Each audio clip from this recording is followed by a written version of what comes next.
what do you find is best about VIR culture right now? Just as like you're the sales manager, right? Or excuse me? I was. Now I'm the VP of sales. Nice. Okay. Yeah. So you said something like you're really excited to go down to the Dominican Republic this year because you're going down with a group of people that you love. Correct. So why is that? Like, what is it that VIR is doing right now in their culture that you guys are building that you just genuinely love these people? Right. So I come from a background of sports, right? So brotherhood and just that team camaraderie thing is very big to me. So culture obviously is just the number one thing that goes along the lines of all of that. Any successful business you'll see always has a great culture. So the difference between what we did last year and this year is we are with a group of people that are like-minded, that have the same, I wouldn't say the same goals, but the same ideas, the same visions, and, you know, we're aligned in our vision together. Might not be the same thing, but everybody's working towards a common goal, and it's just very I like walking in the office every morning. I'm excited to see the people that I work with. That's got to be a good feeling. It's amazing. Yeah. Instead of walking into the office and I'm like, oh, well, this guy probably isn't going to work that hard today. You know what I mean? Mm-hmm. It's just I'm walking in and I'm walking into a group of people that I know have my back. And when they put a commitment on the board, I know it's going to get done. So we set a commitment this year for $8 million.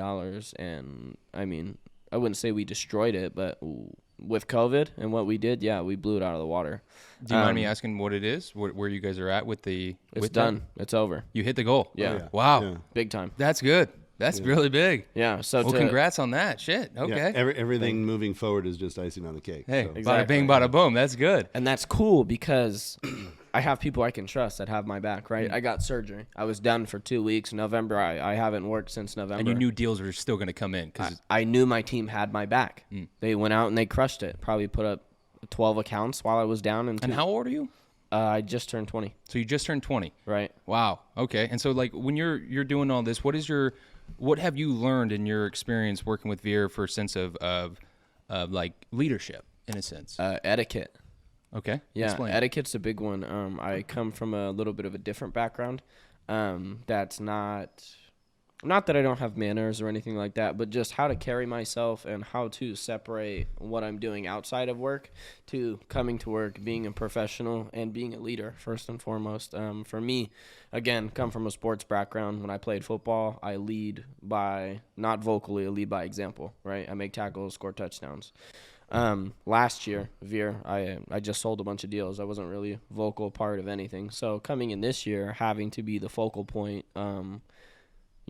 verbally, really, and just getting outside of my comfort zone and people believing in me that they know what I'm doing as a man and as a manager, and just to take us to the next level. How does that make you feel when people believe in you? To be honest, a little uncomfortable. Why?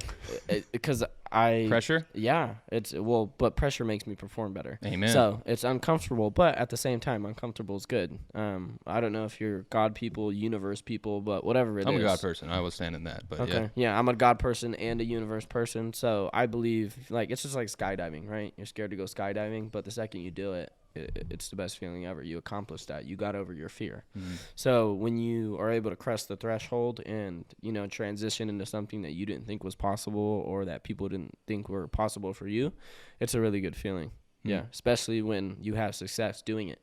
And we killed our goal this year, so that was really cool for me. Well, let me ask you this. So you guys are killing it in this COVID time. So what has been the adoption? So what have you guys adopted? What have you shifted? Because you had to do something. Or did you guys just keep pounding doors? We had a major shift. Yeah, I mean, we were in lockdown for basically 2 months. I mean, we followed the protocol. We followed what the governor told us to do.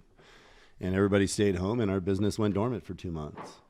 But the moment that we were allowed to go back and do what we did, we had to make adjustments. When you're knocking on doors, and there's a pandemic going on, you have to be aware of that because you don't know who's on the other side of the door. So we always had every rep carried a measuring tape with them. So when they knocked on the door, they measured out 6 feet. No way. They measured out 6 feet. Whose idea was that? It's one of our sales guys. That's a pretty one damn of our good sales idea. guys measured out 6 feet, and they stood 6 feet away from the door. We all wore masks, and we adapted to what was out there.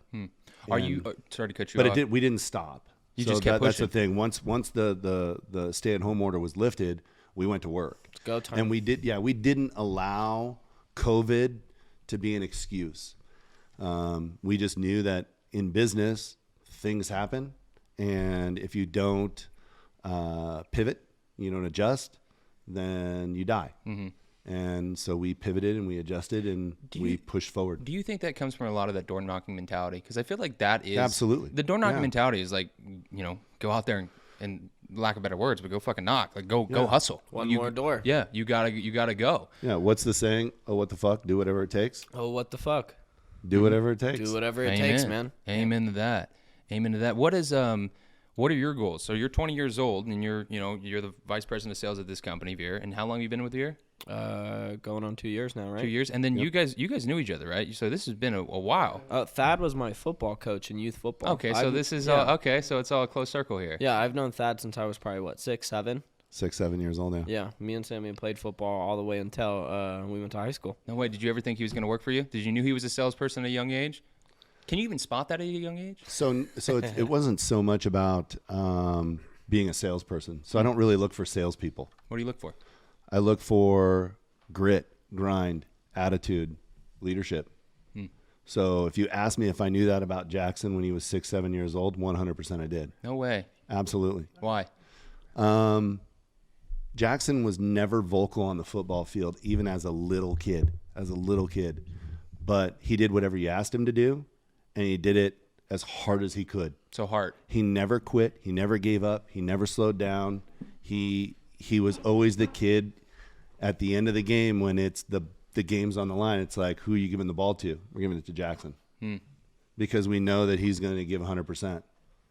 So that's what I look for in any time that I'm looking to hire is I can teach you to sell.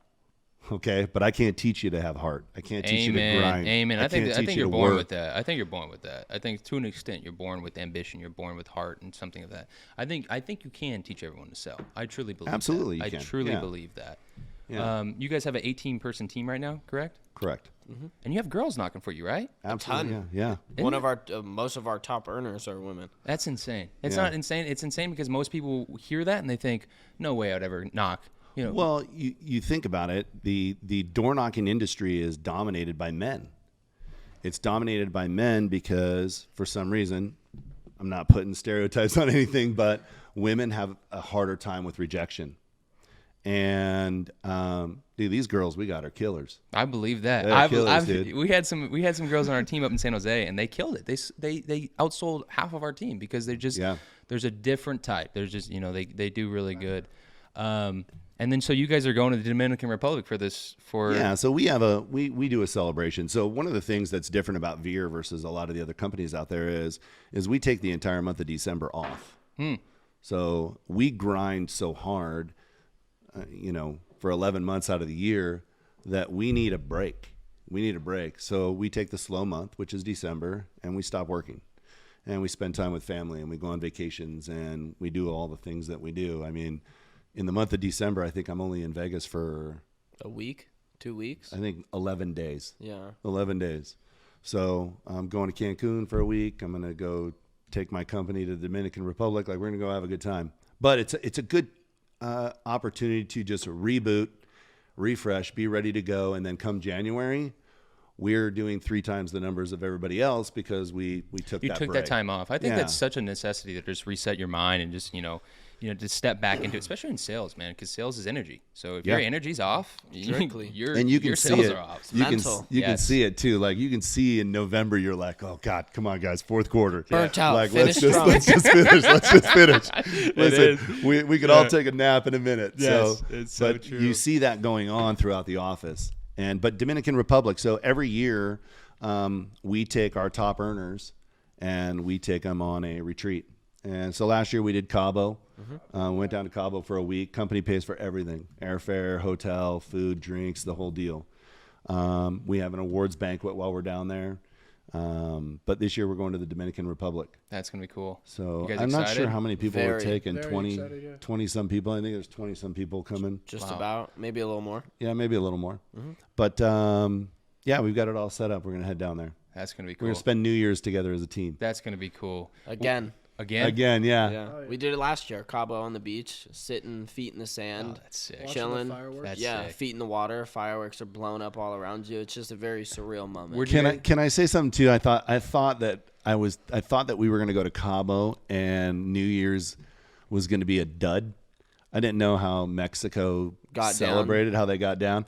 But dude, I believe every single hotel down the entire beach was launching massive fireworks over the ocean, dude. Yeah. It was dope. Yeah. We just sat and watched the whole show, and it was impressive. It was awesome. We had a great time. So we'll get to see how DR does it. Definitely.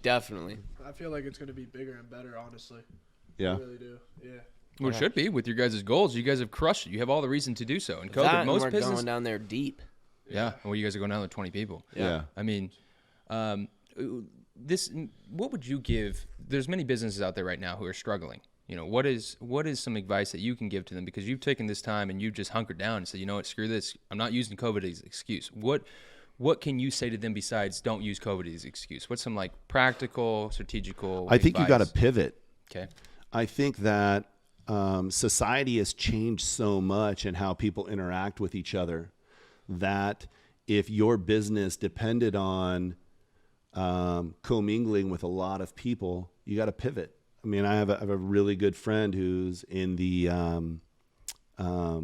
exhibit business, Trade shows and exhibits, and Las Vegas has just been crushed with that in the industry. And we've talked multiple times about him pivoting, and he's looking into multiple different types of ways to keep himself and his executive team going. But it's a struggle. But I think the worst thing you can do is wait for it to get better. Yeah. Well, look what you're doing. Look at what you're doing right now. You're pivoting. You're showcasing that you're pivoting in this right here. This is you pivoting. This is one of the ways you're pivoting, just by starting a podcast and deciding to make this decision. So you're catching it with the new age and just Okay, so I have a question for Jackson, and this is just what's the funniest story in your 2 years of door knocking? What is the one story that sits back and you're just like, oh my God, that happened to me? Okay, so maybe a little inappropriate, but well, don't get too inappropriate. Well, they usually are. The good stories are. So yeah, but yeah, don't be too. Okay, well then never mind. I got another one. Yeah, so Benny. Okay. Benny.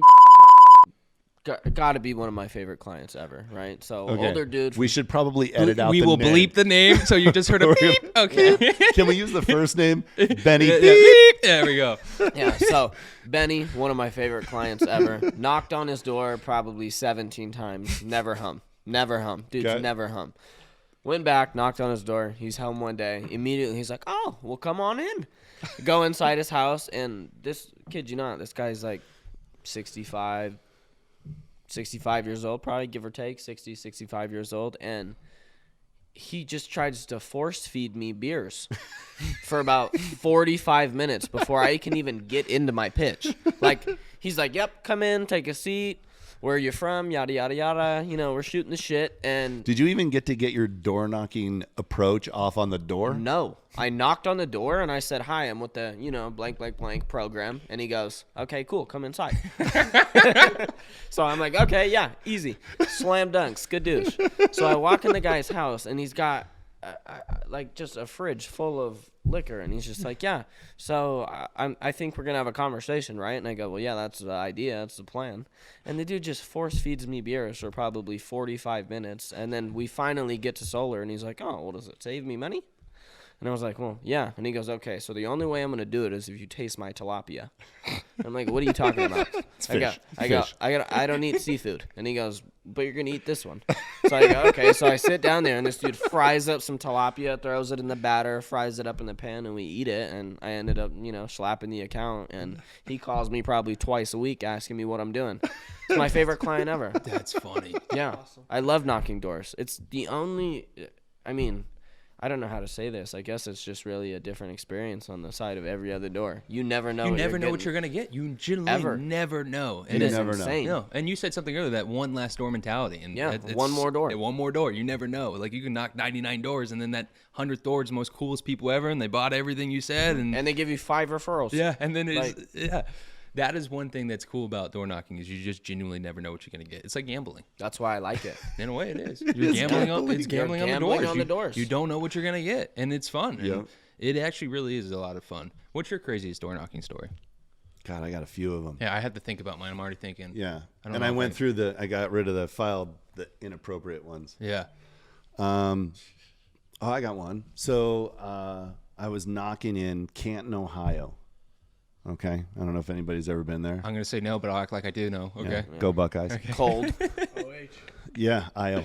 So I knock on this lady's door, and I'm giving her the pitch. Nice lady. And she's like, come on in.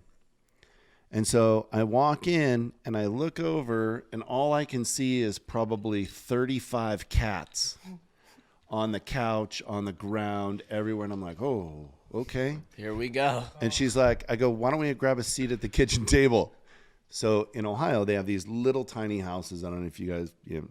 They're little houses, dude, and the rooms are small and the hallways are small. And we go back into the kitchen because she's got a kitchen table back there. We sit down. There's cats on the kitchen table. There's cats all over the counter. There's cats on top of the refrigerator. I'm telling you, this lady probably had 60 cats in her house. I want to ask one thing. Oh, you're going to ask me about the smell? Yes, that's a pretty.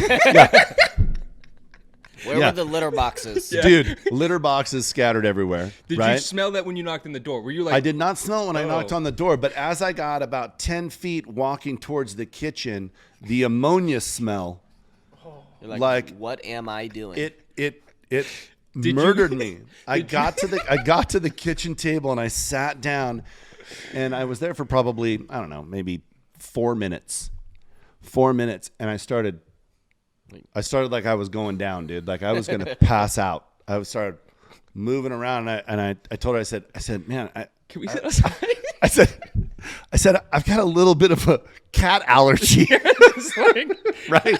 I got a little bit of a cat allergy. I need to go. Can we go on the patio? And I didn't even want to go back. I didn't want to walk back through the door. The door was right there, and I knew there was a patio. And I'm going like, out the back gate. can we go on the patio? And I outside on the door, right? Went out there, gave her the whole pitch, signed her up. I scheduled the install. Technician was on his way over. And I was like, poor technician, man. God damn. That poor funny. technician. His name was Tim Bleep, Yeah. and it's a Polish name. Ski at the end. So Tim Ski was the technician. And I remember him calling me. Why'd you do this to me? Yeah. Oh, dude. You bastard. It was brutal. And I couldn't say anything.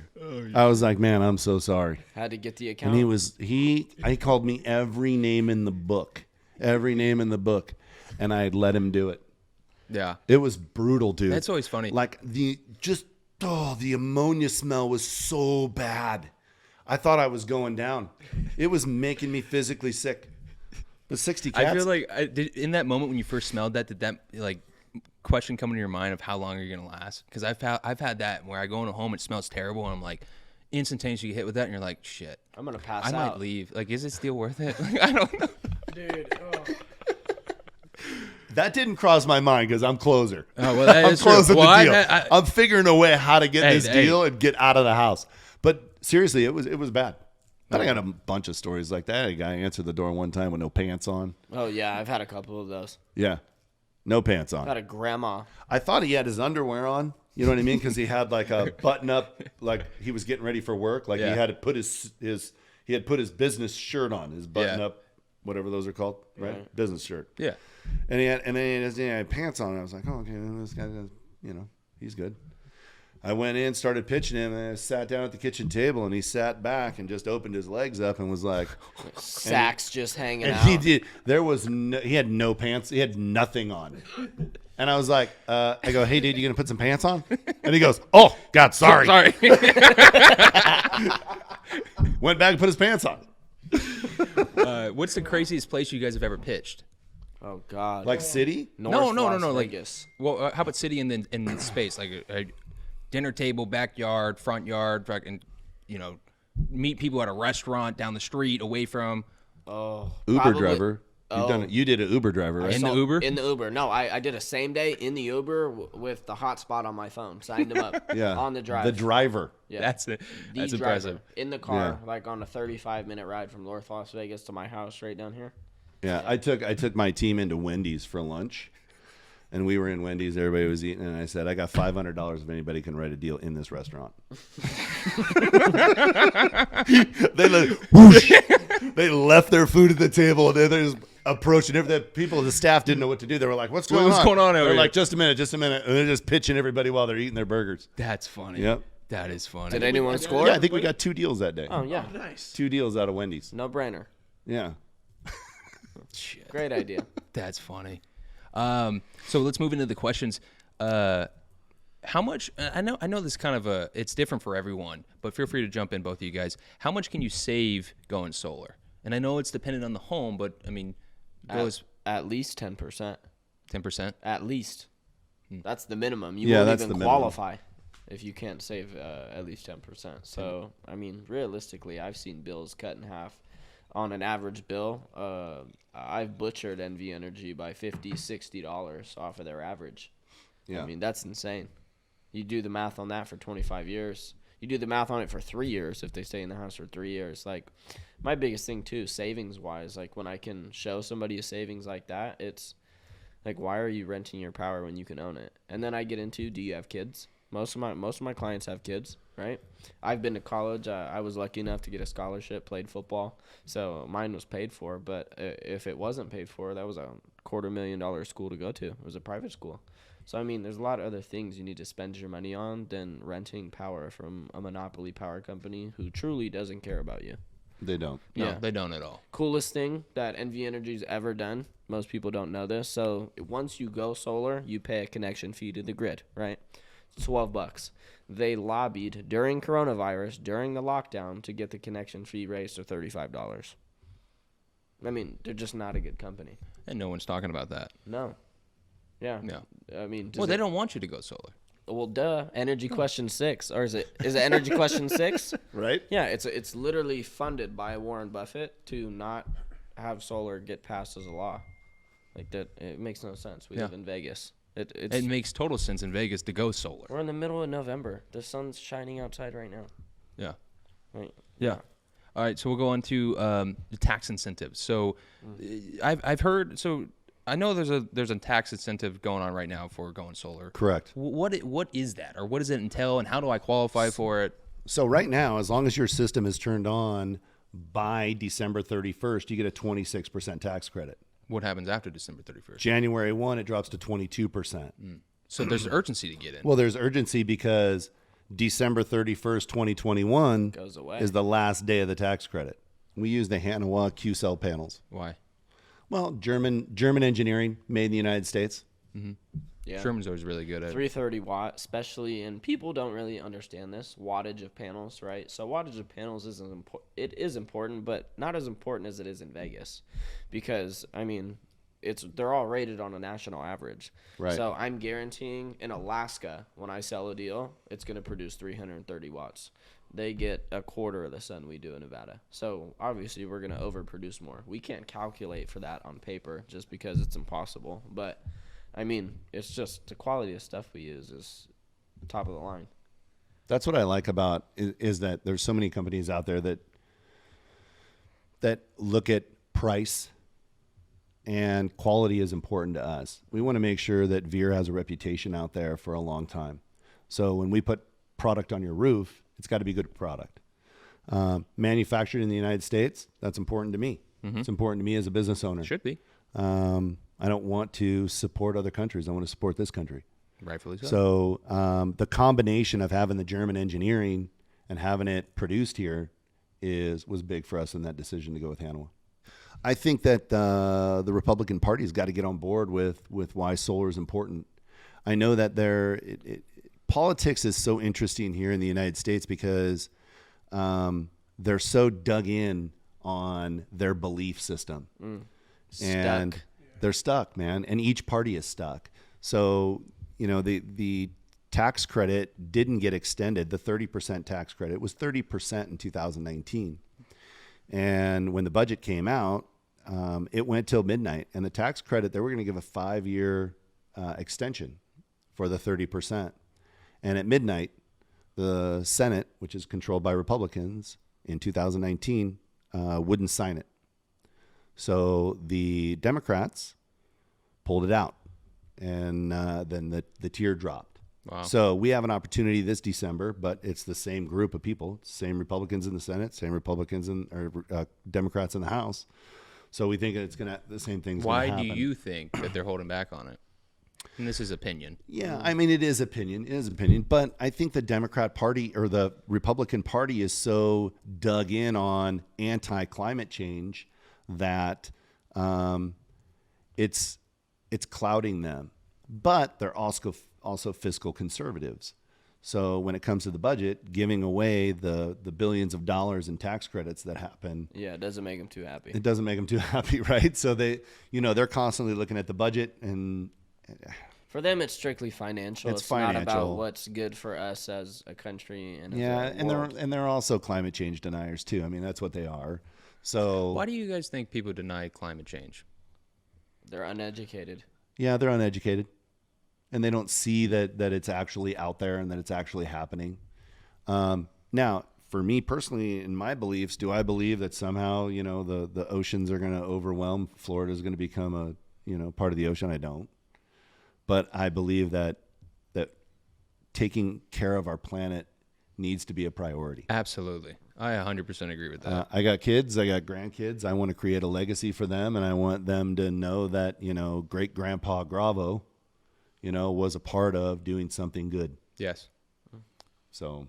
Well, you don't have grandkids yet, so settle down. Had me all scared. I said great-grandpa, so that's your kids' kids. But yeah, I mean, you think about what is on out there. If you think that putting all this stuff into the atmosphere is good, you're just dumb. Agreed. Yeah, there's no logical explanation. So why do it? Yeah. Don't do it. If we can do something better, let's do that. What do you think it takes to do that, though? I think we extend the tax credit.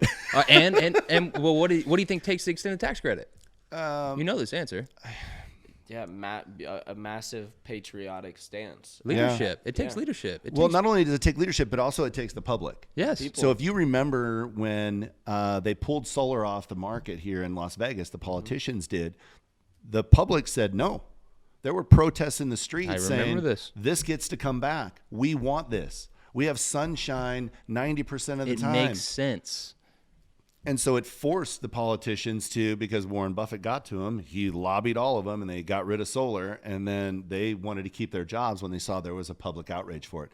So if the public gets behind it, Republicans included, okay, get behind it. A change. Why don't you start the VIR initiative? I mean, hey, that's what the podcast. These are the conversations we had offline. So I mean, these are you could do anything now. I mean, that's absolutely. It just starts with conversations. It starts with conversations, and I think that's what. And it starts with getting rid of politicians that are closed-minded. That are closed-minded and have their heels dug in on both sides. Like, I'm a Republican, but I have so many liberal views that because they're right. Yes, they're right. So, and I know that I have so many of my liberal friends that have conservative views. Why? Because they're right. So if we can somehow all come together and push these old guys out, right? Then I think it's like we're now working on the common good for people versus digging our heels in for party. Amen. Does that make sense? No, it makes total sense. I don't know if we'll cut around this, but I'm curious. How much does choice play into your team? Oh, we're not going to cut it. Why would we cut around that? I don't know. Some people are anti-choice. Some people don't want to mention it. Some people don't want to talk about it. If they're anti-choice, then they're not a part of VIR. Well, there you go. Okay, so we're not cutting around it. Okay, straight up. Hey, I love it. So then, what about choice? What is choice? How about that? Well, yeah. Ask the question. What is choice? So, Choice Center Leadership University is a emotional intelligence workshop and leadership program that I took it in 2006. And it changed my whole outlook on my life and the lives of other people around me. So what I learned there is that everything that happens in my life is my responsibility. The space that I'm in right now was created because of my choices. And having people around me in that same process and same mindset takes us to where we want to be. So my executive leadership team, if you want to be on my leadership team, you have to be a choice graduate. You have to. Because I can't communicate with you. It's a different language. It's a different form of someone who's not with it and someone who is. And then it's acceleration too. You're able to speed of trust. Yeah. You're able to. And the belief changes. So when we throw up a goal of $8 million for the year, we know it's going to happen. Where people who haven't been through that program look at that and go, well, they immediately have doubt. How are There's we going to do doubt. that? How? Wow, we can't do that. We got right. Versus, this is the biggest thing I learned from Choice is making a commitment and then figuring it out. There's a lot of power in that. Right, It's been just jump, Yeah. So I just enrolled my nephew he starts Choice on the 15th of January. Holden? Yeah, Holden. He's going? Yeah, 15th of January. Finally. He got enrolled. Congrats to him. So how I enrolled him was the conversation of that. And that is, he said, well, I said, well, how much is it going to cost? I said, it's $2,700. He said, well, what? I said, yeah, it's $2,700, but it's going to change your life.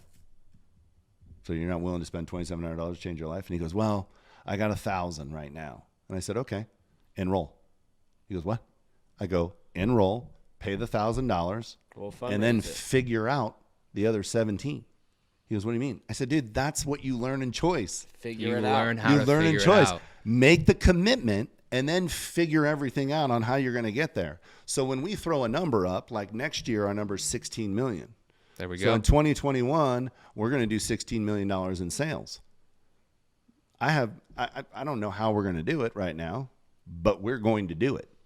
Now, we'll figure it out. So make the commitment and then figure it out. So why our executive team has to go is so they have the same mentality. Mm-hmm. Got to speak the language. Mm-hmm. Have to. Yeah, it's very important. I mean, we're all Choice graduates sitting at this table, right? Isn't that funny? Yeah. Everyone. Yeah, I get to. I'm in college right now, so I'm back and forth right now from Massachusetts to Vegas. So I graduated the teen leadership program they have when I was around 13. So I'm TL 27 graduate, TL 28 graduate, and ever since then I've been coaching every TL ever since. And all I hear about from my parents and Jax and all that, oh, you got to do the adult program. When are you going to do the adult program? And I got people who are in Choice Center who did the TL program with me, who are in the adult program, be like, hey, let's get you enrolled. And I'm all like, yeah, right. And I'm like, bro, you're preaching to the choir here. I'm going to do it. Yeah. Calm down. Yeah. Just like I just became an adult. So, my first step already is learning how to take responsibility and action and how to be organized in my life. So how to manage stuff. How to be a man. Yeah. So I want to at least get that settled before I go into Choice Center. We got to graduate. Graduate Yeah, I college, wanna come back. graduate here. Graduate college. Because I want to graduate college, because if I do Choice Center now, I got college, I got football, and then I got, and then when I come back here, I got work, and then I got Choice Center. That's 4 things under my belt. But that's I support that message. He's got a solid plan, and he's got all the tools. Being in Choice for so long, he's got all the tools. So you have to experience life too. Yeah, that's a big thing about Choice. Yeah, and your girlfriend starts. Yeah, my girl right here. She starts. Hey, baby, how are you? She starts the teen leadership program actually next week. Next Friday. Next Friday she starts. Nice. Legendary. Yeah, that's awesome. Yeah. So yeah, I think it's extremely important, and I think maybe some people get sick of hearing about it, but they see the results. And not only is it mandatory for my executive team to go, but we also push all of our employees to go.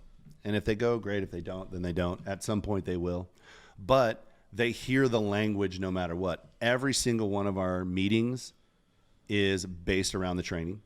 Every single topic we bring up when it comes to motivation is based around the training. And what they get to see is results. Mm-hmm. So the best thing that you can do for enrolling somebody is show them results, right? Yeah, I went through it. Here are the results. Here's a transformation. That's the one thing I think is so cool about it, is transformational work. And as I get older, I start to realize how powerful it is, especially that we all went through it at a really young age. I'm starting to notice it more and more. It's like, shit.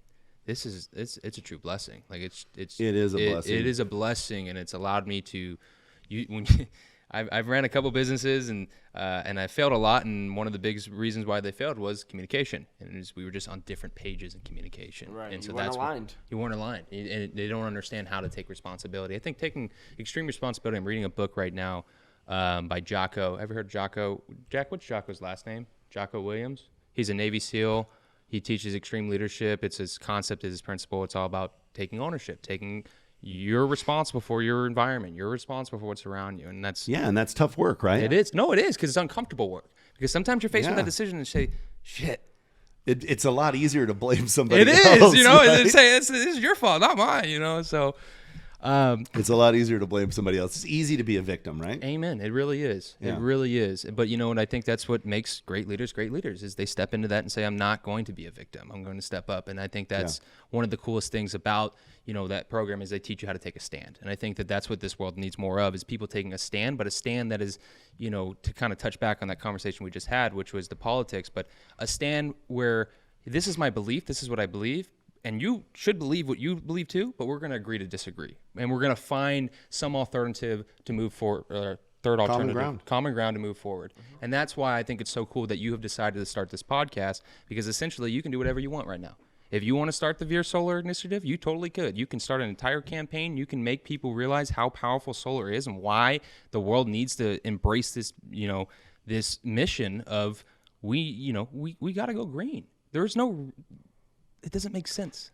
Yeah, it doesn't make sense. It doesn't make sense to continue to do what we're doing. And you got to give the United States credit, because we do a really good job. We do a good job, but we could do better. I'll be honest. We could do better. But when you're looking at the grand scheme of things of the entire world, we're pretty awesome. Oh, very much. We're pretty awesome. We're very much so. What the biggest thing we've got to do is we've got to get the main polluters on board. Mm-hmm. We've got to get China. We've got to get India. We've got to get them on board with what's right. Now, how that works, I have no idea. I don't know either. Not a politician. Now, I'm not a politician, but maybe it's not the politicians. Maybe it's something like this. I genuinely think that gets happened in India. India has the ability to have podcasts and be able to communicate and talk. Now, China, you're not doing this in China and having a conversation like this. It's not happening. No. So maybe it's starting somehow like that, where just the people of India understand and know that it's not healthy. It's not healthy. It's starting a movement. And what's a movement start with? Conversation. Yeah. That's what this is. Conversation. How many of you guys have been over there? Have you guys ever traveled over there? I've always wanted to, but I've never gone. Okay. I heard it's terrible. So I've been in China, and I can tell you that it's gross. It's dirty. Now, not the people and not the I mean, people are great. The air quality. Great time. The air quality, like you can see it. Mm-hmm. Like when you can see shit in the air, that's not good. No, I believe nobody can look up and go, "Oh yeah, that's pretty good." Yeah, we should keep doing more of this. Well, that's what kind of makes me sad is this mask, because I had this thought the other day. Imagine if we continue to do what we're doing. Now, I'm not some scientist. I don't have statistical evidence to back all this, but I'm just saying, I feel if we continue to do this for 30 years, we don't do anything, this will become, I feel like, somewhat of a norm, where it's not COVID related, just because we can't breathe, because we're not taking care of our environment. And maybe that happens 30 years, maybe it happens 100 years, maybe it never happens because we change and we shift. But in my mind, I think that this could be a reality if we don't really step up. I sure hope not. I hope not either. I sure hope not, buddy. Yeah. I really, really hope not. It's my understanding there is a tax incentive for Nevada. How does that work, and how do you qualify? There is no tax incentive for Nevada. It's a federal incentive. Yeah. Okay. So all the incentives for the state are gone.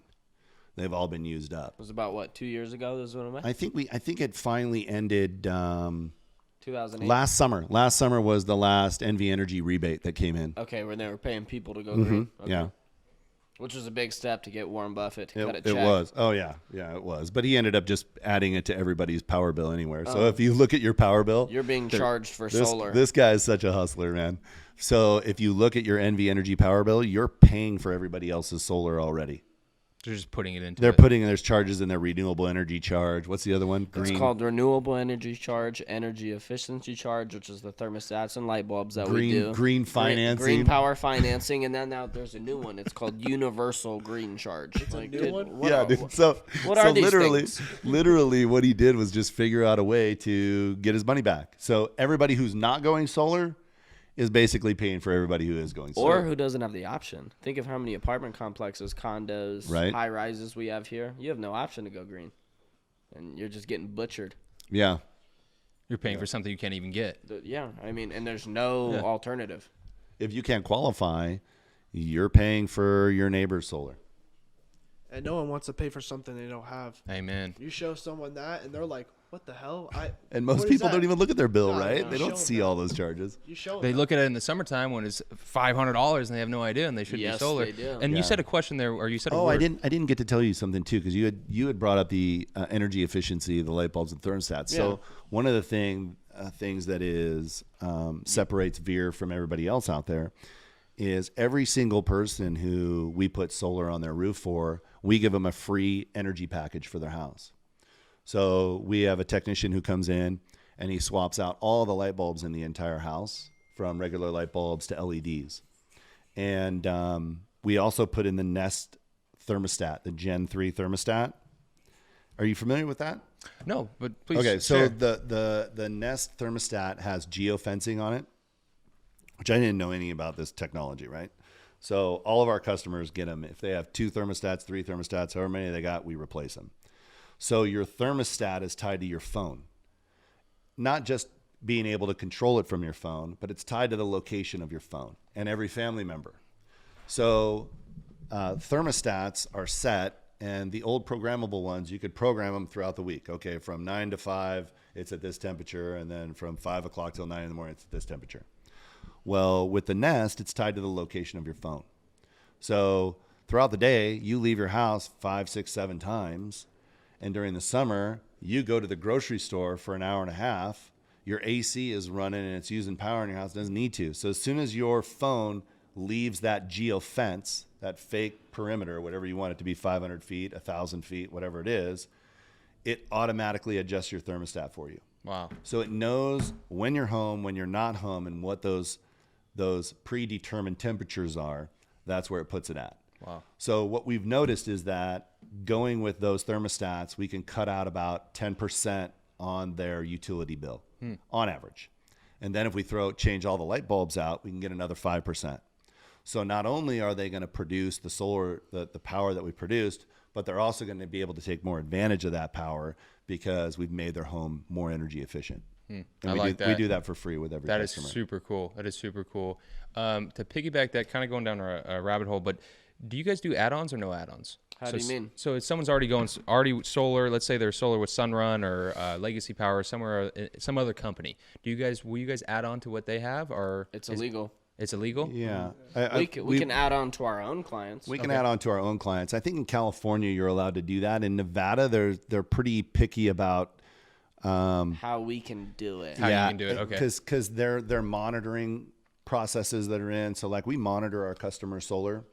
So if one company is monitoring one panels and another company is monitoring another panels, it's just something we don't want to get into. Mm-hmm. So we like to start with fresh new customers.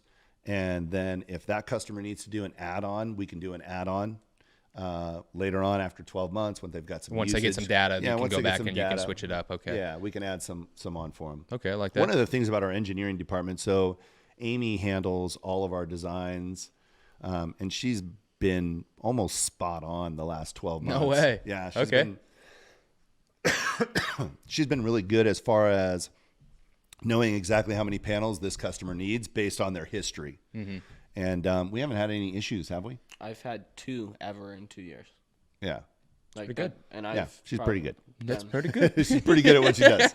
She happens to be my wife too, which is nice. She's a grinder. She don't stop working. She don't stop working. I come home from school. She's on the laptop. Well, with your guys' goal of 8 million, I don't see any of you guys are stop working. No, she's on the couch while my dad's watching news, and I look over. I'm like, "What are you guys doing?" And my dad's like, "I'm watching the news." I look over at Amy. She's putting panels on her laptop, putting panels on the roofs and stuff, planning it out, and sending the proposals out. And I'm just like, she don't stop working. She probably works the most that I know. Safe to say you guys are passionate about what you do. Yeah, we love it. That is cool. We love it. That is cool. So we'll go into the next question here, which is we kind of already touched base on this, but I want to have this while you're here. Mm-hmm. The difference between a PPA and a lease. So basically your guys' options. I know we already said this earlier, but I just want to get a second take on this. Mm-hmm. So What is the difference between what you guys sell and what other people are offering? So we strictly do ownership, and the reason being is, I mean, I think leases screw the customer in every single way. It puts a lien on their property, first and foremost. You want to sell that house, good luck. Customer's going to have to come. Yeah, literally. The customer's going to have to come, or whoever wants to buy the home is going to have to look at the home and agree to whatever monthly payment the lease, solar system is doing. And I talked to a lot of new homeowners in my community where I just bought my house at, and I mean, they've all looked at solar homes, going through the process and stuff, and nobody wants to do that. You don't want to adopt a bill, which is why we do the ownership. Other than that, I mean, there's really no benefit in leasing. So that tax credit we were talking about, to touch on that again, it goes straight to the solar company because the solar company owns the panels. So the solar company just gets a huge tax write-off. So again, no help to the client. I mean, there's really no benefit in leasing unless you're 85 years old. If you're 80, 85 years old and you just really are die hard about the environment, unless you can pay cash for it, you're going to own it. But I mean, there's no benefit to lease a solar system. It's just a disservice. And that's why I don't like why a lot of companies in Nevada try to push that. So with ownership, would you say you're giving back control to the customer? 100%. They have total control. Yeah, they push it because all the customer is doing is replacing one power company for another. Exactly. Why would you lease when you're already leasing? Yeah, because the solar company now becomes your new power company. You're still paying them every month, and they still raise the rates on you. They have a 2% escalator, 3% escalator, so every year it's going up 2, 3, 4%. It's just like the power company. It's the same thing as the power company. Why do that? I mean, you might save $5, but I mean, you own it, and you'll save 60. Yeah, you're helping the environment. Correct. So I will say that's the good thing about whatever a PPA. solar. You're helping the environment. But there's better ways to do it. There's better ways to You can do it. help the environment and also make save money. Yeah, you Make can smart also decisions. Make a financial Exactly. decision for yourself. Yeah. Yeah, so how much solar can cost you? First and foremost, if you are a new homeowner, it's off the square footage of your home. I really don't know. It's depending on if you qualify or not. Most importantly, off square footage. Do you have enough roof space for us to remove a power bill in your home? If you can't, we won't do business with you because I'll be screwing the client. If you have lived in your home for over a year, 12 months power consumption, it's strictly off of your bill. So it has to save you at least 10%. So I can never, ever give somebody, that's why I really don't like this question when I'm in a house. This is the question I stay away from. I don't know. And the reason is I don't even know if you're going to qualify. The price is irrelevant. The price is really irrelevant. If you do qualify, it's guaranteed to be cheaper than what you're paying. How do I qualify? So, I mean, first and foremost, are you the homeowner? Yes. Okay, cool. Awesome. Really, other than that, your power bill, what is it in the summer? Peak summer. Let's call it $650. Peak summer. Peak summer, $700, Yeah, $650. it's a lot. Okay, let's go. Well, winter. that's a tough one. If he says $650, then it's like, do you have roof space? 'Cause Exactly. that's a huge power bill. Okay, so But let's. I may not be able to you- put enough panels on your roof to cover that bill. offset everything. But Yeah. check this out. What's your winter bill? I'd say $250. Okay, so your average is probably what, 4? Yeah. Okay, cool. $400. You're probably around a 13 kilowatt. What's the square footage on your property? I think it's 3,300. Okay, so you probably have enough roof space for a 13 kilowatt, definitely. So that's how I would break it down like that. Okay. And then also too is qualifying is, you said, how do I qualify? You got to be able to take advantage of the tax credit. Yeah. Do you make enough money? Do you make enough money, but do you pay enough in taxes to be able to take advantage of this? And this is really where solar companies get really sneaky, and why I choose to do business at VIR, and why I've chosen this as my home. We don't lie to customers. We're very big on transparency. I know a lot of companies. I'm not going to name drop anybody because I would never take money out of anybody else's pocket. But when you're telling customers this is a rebate, this is not a rebate. It's not a rebate. And that's the biggest thing people run into. This is not a rebate. You have to be able to qualify for this. Credit score, homeowner. You got to be able to take advantage of the tax credit. And the biggest issue that we run into with that is that if you have a big system like that of 13 kilowatts, you got enough roof space, and you have enough roof space, and all that takes place, but your system is $50,000-$60,000, and you only make 40, and you only make 40 grand, and you're only paying $6,000 in taxes. I can't help you. How can you take advantage of the tax credit of what's 26% of $60,000? It's like 18. Somebody grand. do the math on it's that. Like 16 grand. Yeah. So if you're getting an $18,000 tax credit and you only pay $6,000, that means you're only going to be able to take advantage of that $6,000 that year. your payment then is going to go up. Now you can take advantage of the rest of that the following year For and then the year after 5 that. years. But you want savings immediately. So we always make sure that the customer is completely aware that, hey, what is your income? What are you paying in taxes? Because that's going to determine whether you qualify or not to get that reduced rate and get that payment low enough to where you're saving money. Where other companies out there, oh, it's a tax rebate. No, it's not a rebate. Yeah. You have to be paying taxes to take advantage of a tax credit. Yeah, like when I'm in the house and I'm running through my qualification process with a potential customer, I'm very transparent, and I just tell them before I leave the house, after I go through how much money do you make, blah, blah, blah, credit, all that. I just ask them, or I tell them, really, if I cannot save you money, if this is not a smart decision for you and your family, I'm not coming back. I'm going to just shoot you a text, give you a call, and I'm not going to waste your time. I'm not going to waste my time. It is what it is. I'm not going to come back and try to sell you on something that I'm not going to make it about me. Exactly. I think there's a lot it's of not sales. about me. I've seen a lot of salespeople, and when that scenarios like that happen, they make it about themselves. They make it about their paycheck. Yeah. And that's one of the things I like about VIR, and I like about you, and I like about the choice and everything that you guys are speaking upon, is that you guys are transparent, you're open, you're trying to really make a difference. That's integrity. Integrity. Well, think about what kind of reputation you get out there is that because and this is super important. Mm-hmm. So the loan company I told you about earlier specifically deals with solar. So they know if you have a $50,000 system, they give you your payment based on you already applying that tax credit to the loan. So if 18 months comes around and you file your taxes, okay, and you don't get that tax credit because you didn't pay enough in taxes, well, now you can't take that money and apply it to the loan. So what happens to your loan? Reamortize it. And it goes up based on what your payment would be at $50,000, not $37,000. And sometimes that's a difference between $40 and $80 a month. Now you're talking about a customer who was saving 10%, and now they're actually paying 12% more than what they were paying with the power company.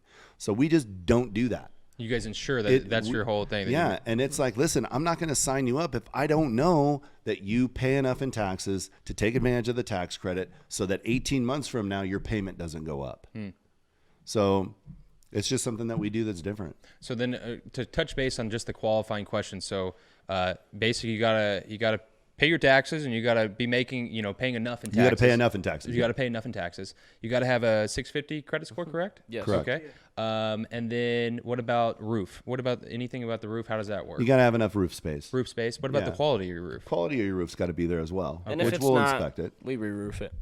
Okay. Yeah. You guys are willing to re-roof? Yeah. Yeah, 100%. We can, if it's up to you, you want to pay cash for it, or we could tie it into the loan. Oh, wow. So Yeah. you can just tie everything into the loan itself. Yeah. Okay. Yeah. That's good. Yeah, so you got roof is part of the qualifications. You got to have a roof. Roof, credit, tax. Breaker, MPU. Oh, yeah, MPU. On But the side of we the can house. always upgrade the MPU as well. Correct. Okay. And obviously, got to be the homeowner. Can't be a renter. How long does it take usually to get that system turned on? Panels are on the roof, everything. Isn't there something in Nevada that 21 days. 21 days? Yeah. 21 days, 21 baby. days. Okay. Now, here's what I tell all my homeowners too. I'm saying, listen, I work with urgency. I expect all my homeowners to work with urgency as well. So remember I said we're on a text thread earlier? Mm-hmm. Same thing. If I send a customer a text message, hey, there's a document in your email, I need that signed, you got to sign it right now. You can't wait 2 days, can't wait 3 days. The longer you wait, the longer your panel, you wait, then it's not 21 days. Yeah. So when I say 21 days, that's me having a homeowner that has the same urgency as I do. I like it. Is now the right time to go solar? Now is the only time to go solar. And it comes down to the tax credit expiring. Yeah. Having someone pay 22% of your product, if that's not enough incentive that now is the time, then I don't know what else is. Like, now's the time to do it. And the faster you get it done, the better off you are. So Jackson, what are 5 ways to reduce your electric bill? First and foremost, without solar being number one, it would have to be thermostats, right? Energy efficient thermostats. I always recommend the Nest. Easiest to use. My grandmother's 80 years old and controls it off her phone very easily, right? Light bulbs, definitely after that, light bulbs, we can get an extra 5% if we can change them all out to LEDs, chandeliers, everything. So light bulbs. After that, just be conscious, right? If you have kids and stuff, I know right now, coronavirus, a lot of people are at home going to school online and stuff. But when you're not doing something, turn the lights off. Be conscious. Turn the lights off. Don't have the pool pump running 24/7. You're not swimming in the middle of November. Your pool pump shouldn't be going crazy. What is that, 4? Mm-hmm. Solar. Yep. Yeah, and solar is the biggest one. It goes hand in hand with all the other things. Air ducts. Ducking, window seals. Correct. Slider seals. Making sure that your windows are sealed properly, your doors are sealed properly. That's a big part of it, because you leak in that hot air in Vegas and your AC is working more than it should. The solar part of it is just so big because it takes away that increase.